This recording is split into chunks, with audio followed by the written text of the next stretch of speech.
Acting Secretary General of Bangladesh Jamaat-e-Islami, A.T. Mazharul Islam alleged that government is planning to try the detained Jamaat leaders as the war criminals just to take revenge as they had formed an alliance with the main opposition BNP. He further said, Awami League is not keen to try the real war criminals, the Pakistani soldiers. They just want to harass the Jamaat leaders as a part of their conspiracy to wipe out Islamic politics from the country. Jamaat Acting Secretary General informed the journalists that Jamaat Amir Maulana Matur Rahman Nizami, Naib Amir Maulana Dilawar Hussain Saidi and Secretary General Ali Ahsan Muhammad Mujahid were arrested on last 29 June in line with a false case of hurting the religious sentiment of the people. They were given bail at the following day as well, but government just fabricated some 6 cases against them within one night and showed them arrested in those cases just to detain them for a long time to serve their ill political motives. The senior Jamaat leaders were consecutively taken into police remand, violating the order of the higher court. They were kept with the general convicts, though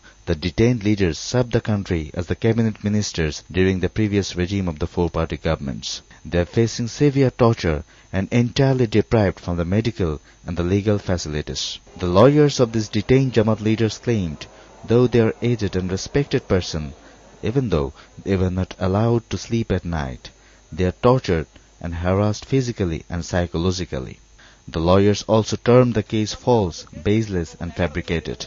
They stated that government is intentionally harassing the senior leaders in order to serve the agendas that are provided by the foreign masterminds who never like to see a peaceful and tolerable situation in Bangladesh. এই মামলার সাথে জামাত ইসলামের কোন নেতৃবৃন্দের কোন রকম দূরতম সম্পর্ক নাই।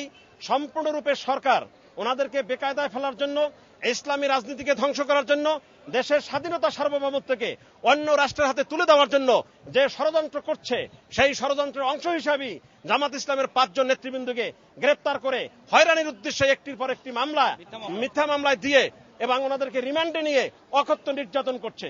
Recently, when the detained Jamaat leaders were getting bail in one after one cases, the prosecution team of the newly formed International Crime Tribunals submitted a petition to the tribunals to show them arrest in a false genocide case. The entire allegation is baseless and false. The most interesting part is the prosecution team is completely failed to place any specific allegation or a specific place of occurrence during the submission against the Jamaat leaders. But denouncing those loopholes, being influenced by the government, the tribunals issues arrest of warrants against the detained Jamaat leaders. In a press briefing, Jamaat leader denied their involvement in forming militia forces, Razakar, Al-Badr or Al-Shams, during the War of Independence. Acting Secretary General of Bangladesh Jamaat-e-Islami, A.T. Mazhar said those militia groups were formed based on an ordinance issued by the detained Cabinet Secretary of the Pakistan government, Ghulam Isa Khan. Under the supervision of the Pakistani government high-ups like CO, OC and chairman of the Poro Sabha and Union Council, the whole recruitment procedure of these militia groups named Razakar, Al-Badr or Al-Shams was conducted. So Jamaat has no connection with this recruitment procedure. Even none of the Jamaat leaders were found in the gazette of the militia groups that was published from the Pakistani government. Azhar said the prosecution's allegations of mass killing, rapes, arson and looting against the Jamaat leaders are false and pointless. OC জেলা magistrate ও police সুপারের বরাবরে সুপারিশ করেছিল। কাজেই রাজাকার আল-বদর আল-শামস বাহিনী গঠনের সাথে জামাত ইসলামী ও ইসলামী ছাত্র সংঘের কোনো সম্পর্ক ছিল না। This allegation had been raised just to humiliate the Jamaat leaders politically. Before starting the activities of the tribunals or the investigation procedure, the ministers and the high-ups of the incumbent government dictated the tribunal judges to try the Jamaat leaders as war criminals. On last 19 July, at a procession in the capital, State Minister for Law Advocate Kamrul Islam openly declared to try the top 3 Jamaat leaders at the initial phase of the tribunal. In the same meeting, Joint General Secretary to the ruling party Awami League, Mahbubul Alam Hanif, voiced to hang the Nizami and Mujahid at any cost. Before starting the investigation or the trial procedure, such a dictation from the ruling party leader indicates that the whole trial and the tribunal procedure is pre-planned. These all are nothing but a part of their conspiracy to eliminate Islamic politics from the country.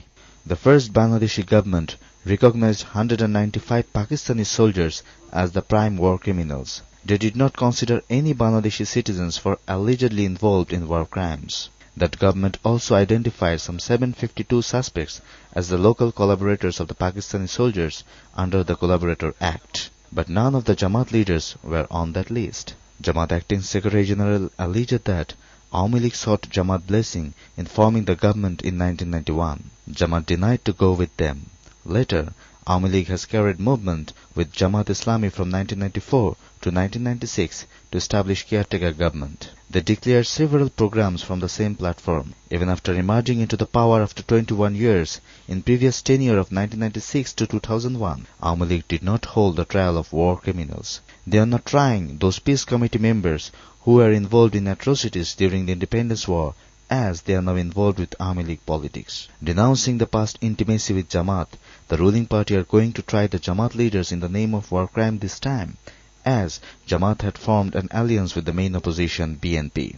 E.T. Mazhar said, most of the present Jamaat leaders were students during the War of Independence, so they were not in a position to commit any atrocities like war crimes. They have taken part in all democratic movements of the country. Jamaat had a significant number of representatives in all parliaments, but despite the glorious chapter of the party and denying the humanitarian services of these aged leaders in the previous government, the present government is carrying this conspiracy in the name of trial just to hide their failures and simultaneously to divert public attention from the ongoing severe crisis. জি ধন্যবাদ।